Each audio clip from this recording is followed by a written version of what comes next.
warahmatullahi wabarakatuh. Waalaikumsalam. Ya, selamat datang di podcast bicara tentang moderasi agama. Nah, sekarang di sini saya Alia Andini sebagai moderator dan juga ada Ahmad Zakaria sebagai moderator, dan ini ada pembicara kita kali ini ada Jadi. Oke, Mas Jadi. Oh, Mas Yadi. Oke, Mas Yadi. Mas, kalau boleh tahu Mas Yadi itu dari mana sih? Ya, saya asli warga Tegal. Tegal Waton. Oh, bukan ya. Bukan Tegal Waton. Saya dari Kabupaten Tegal, asli Ngapak, Slawi daerah. Oke. Orang apa Parapen? Iya, orang Penak. Kudu Ngapak, kudu. Untuk prodinya, Mas, prodi apa nih? Saya dari prodi Ekonomi Syariah, dan alhamdulillah sekarang saya sudah menginjak di semester 5 ya. Semester 5 ya. Pemanasannya perkuliahan. Udah mulai pusing-pusingnya nih sama metode, angka apa dan lain sebagainya. Apalagi ekonomi ya. Oke, lanjut dari Mas Zakaria nih. Kita hari ini mau bahas tentang apa? Oke, pada kesempatan kali ini kita akan sedikit saja membahas mengenai kontra narasi mengenai radikalisme yang ada di Indonesia, dan juga bagaimana sih pandangan dan juga pemahaman kita mengenai radikalisme itu sendiri. Oke. Iya, terkait radikalisme yang ada di Indonesia ya. Di tahun-tahun sebelumnya sangat miris sekali dengan adanya orasi-orasi yang sangat, mohon maaf, menyalahkan salah satu institut ya. Mungkin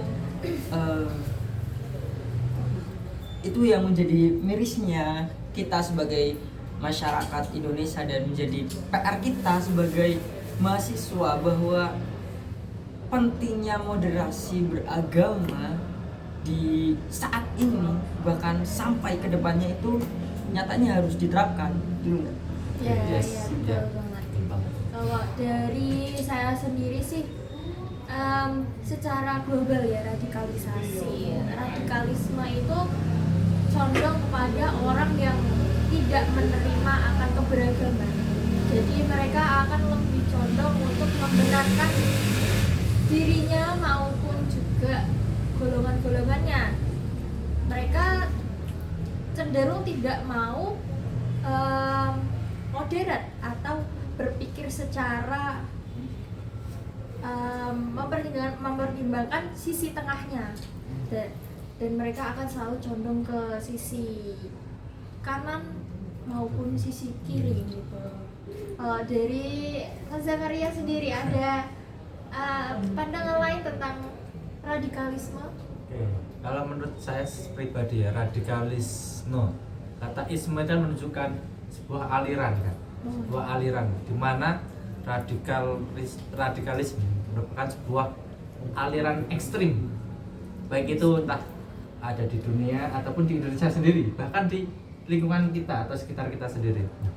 Radikalisme tersebut bisa bermacam sekali, banyak bentuknya, baik itu berupa narasi-narasi lewat media sosial maupun tulisan-tulisan poster dan lain sebagainya, ataupun juga bisa langsung berupa tindakan-tindakan yang itu merugikan banyak orang dan juga mengancam sebuah keutuhan suatu negara yang ada kan, seperti itu.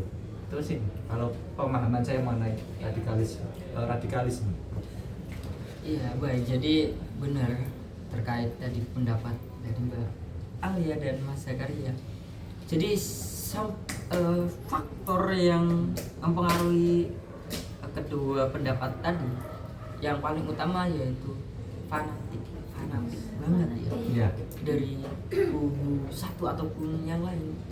Ketika kita terlalu fanatik di satu organisasi, maka apa yang bisa menimbulkan tadi, kita tidak bisa menerima pendapat dari orang lain, kita tidak bisa toleran akan argumen dari orang lain. Kita tidak langsung menyaring ini maksudnya bagaimana sih, dia menyampaikan argumen segini, argumen begini seperti ini, karena terlalu fanatiknya, maka yang terjadi apa? Stuck, langsung menyalahkan. Dan hal itulah yang perlu kita koreksi, bahkan harus kita sosialisasikan kepada anak usia dini. Bahkan gini, ada studi kasus ya, Mbak Alia dan Mas Zakaria, ada anak TK, ketika dia tidak dididik sama anaknya, orang tuanya kecil itu ya, ketika anak tidak dididik oleh orang tuanya terkait moderasi itu, apa yang terjadi? Gini, ketika pemahaman si anak itu di pelajaran agama Islam, di mana orang Kristen itu akan masuk neraka, dan studi kasusnya ada di mana anak tersebut orang Islam, terus dia punya teman yang non-muslim, terus dia membuli temannya bersama teman-temannya yang lain. Dia mengatakan, kamu Kristen, kamu nanti akan masuk neraka, kafir lah. Itu sangat ini ya, masuk ke tema kita yang berhubungan dengan takfir, mengkafir-kafirkan orang. Bahkan itu kalau tadi kan orang yang non muslim, sedangkan orang yang muslim saja mengkafir-kafirkan yang muslim. Itu PR besar. Maka dari itu mungkin ya kita sebagai mahasiswa benar-benar harus mensosialisasikan terkait moderasi agama ini. Jadi dari anak kecil dan orang tua supaya dapat mengarahkan anak-anaknya bahwa perbedaan agama itu hal yang wajar dan harus kita terima. Jadi tidak harus menghakimi, tidak harus menyalahkan dan menjustis dia akan sengsara ke depannya, gitu ya mungkin. Oke, melihat pertanyaan Mas tadi kan, saya menangkap apa ya, radikalisme itu bisa masuk ke Indonesia ya, itu dari berbagai jalur kan, bisa dari politik, bisa dari ajaran agama yang terlalu fanatik, bisa media sosial juga bisa, bahkan pendidikan pun juga bisa juga kan. Nah, terus bagaimana tanggapan teman-teman? Bagaimana cara kita menghadapi radikalisme yang ada, dan bagaimana sih cara kita mencegahnya agar anak-anak kita atau orang-orang dekat kita itu dapat memahami kalau jangan terlalu fanatik terhadap apa yang sesuai dengan kita. Bisa jadi kan semua orang itu memiliki sudut pandang masing-masing seperti itu. Monggo, bagaimana tuh? Nah, maka dari itu poin yang paling utama yaitu sataning tasbihnya kita, yaitu gadget, dimana ini adalah alat yang sudah populer pada zaman sekarang. Dan ini yang menjadi bahan paling utama ya Mbak Alia dan Mas Zakaria. Dimana ketika kita menerima informasi di media sosial, apalagi kita tidak punya guru, kemudian kita menerima informasi seperti ini, terus langsung kita terima matang-matang, dan kita tanpa sepengetahuan kita langsung nge-share, dan kita tidak tahu apa yang akan terjadi setelah itu. Dan itulah, maka dari itu kita harus yang pertama mengontrol di gadget. Ketika kita tahu, misal katakanlah maaf, ada pengajian yang menyalahkan salah satu pihak, maka perlu kita menyaring dulu. Tidak langsung menerima mentah-mentah, ternyata misal ada si A menyalahkan ini, ternyata ini salah tuh, terus langsung share, terus kita tidak menyaring dulu. Nah, maka itulah yang saat ini kita harus sosialisasikan bahwa langkah yang seperti itu sangat fatal sekali. Kita tidak boleh sembarangan share hal-hal yang ada di media sosial. Mungkin saja itu bisa jadi fitnah dan itu yang akan menjadi keributan.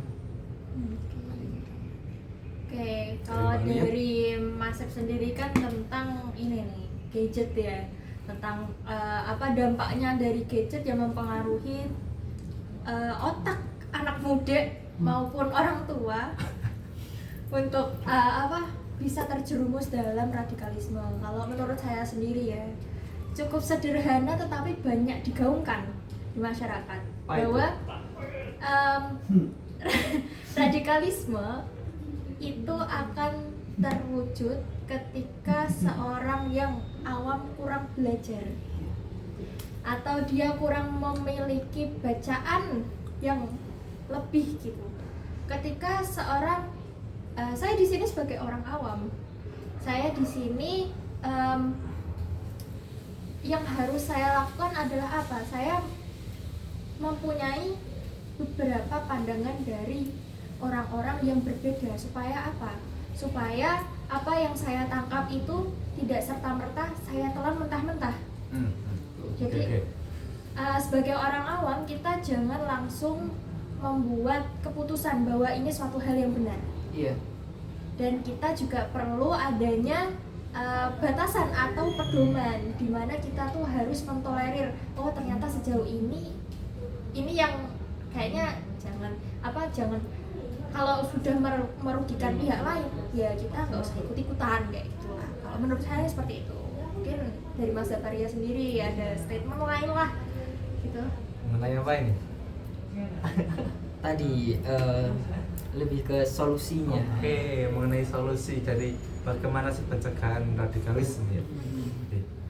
Dalam hal ini menurut saya sendiri ada beberapa lapisan yang harus bekerja keras, mulai itu dari keluarga, pendidikan orang tua sendiri, kemudian dari lingkungan pendidikan sekolah, mahasiswa juga, atau bahkan juga pemerintah itu sendiri juga harus bagaimana menggaungkan rasa kebersamaan.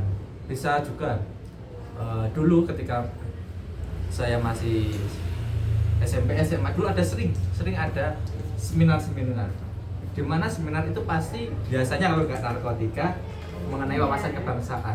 Nah, salah satunya menurut saya dapat itu di wawasan kebangsaan. Kita itu bisa memahami keberagaman yang ada di Indonesia. Kan kita juga punya semboyan nih kan, Bhinneka Tunggal Ika kan.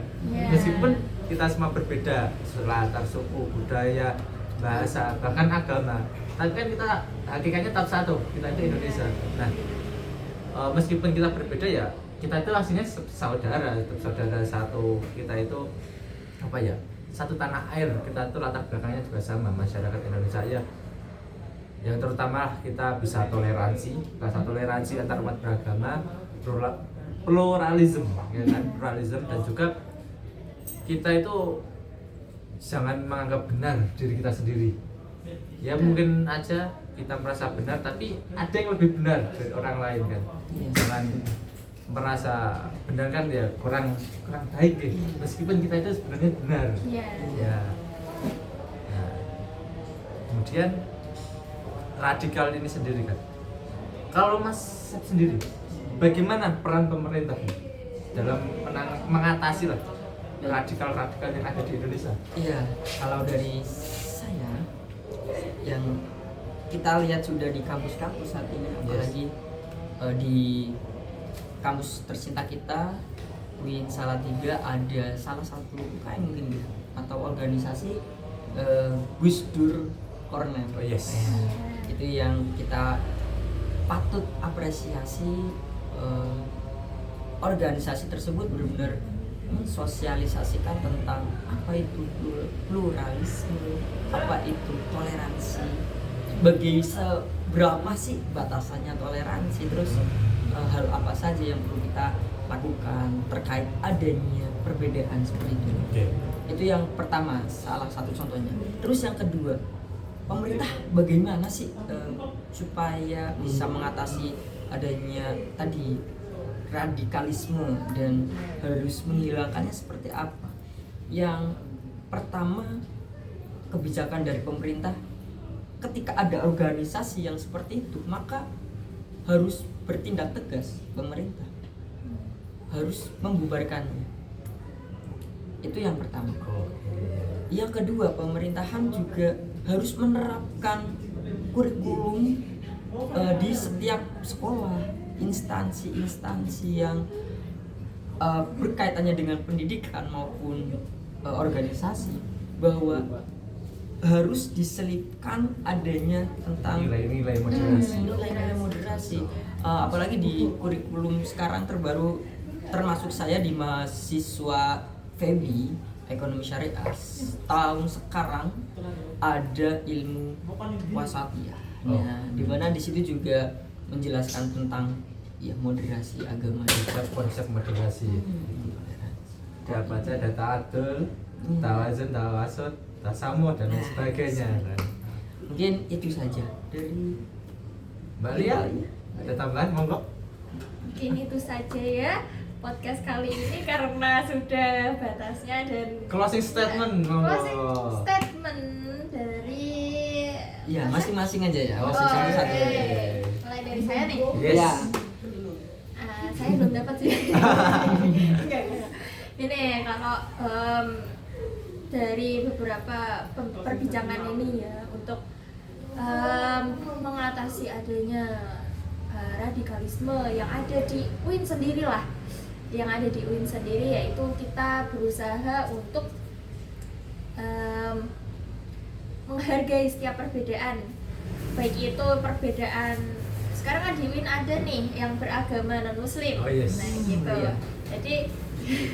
Jadi ya kita berusaha memahami maupun mentolerir apa yang seharusnya itu menjadi apa ya, perhatian untuk di kampus UIN yang punya visi misi wasatiyah, green campus, Green campus, wasatiyah wasatiyah.